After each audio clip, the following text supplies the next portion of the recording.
Hey there, let's dive into this explainer breaking down the controversial One Nation fundraiser. The broadcast opens hot. Barnaby Joyce claimed protesters were literally chanting "Geth to One Nation." So what happens when high-dollar political fundraising collides head-on with some seriously fierce protests? Well, protests forced a sudden venue shift. The host argued this totally drained valuable police resources. The host even dismissed the crowd, framing them as a, quote, ragtag collection of rentable protesters. Guest Campbell Newman called the police presence alarming, literally labeling Melbourne as Australia's crime capital. But despite the chaos, the Fire the Liar campaign still raked in a massive $3.2 million.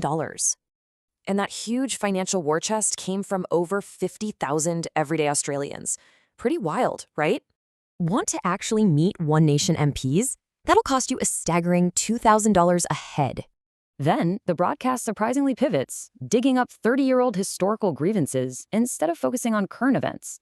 Guests fiercely debated exactly which rival politicians orchestrated Hanson's early career struggles and her 2003 jailing.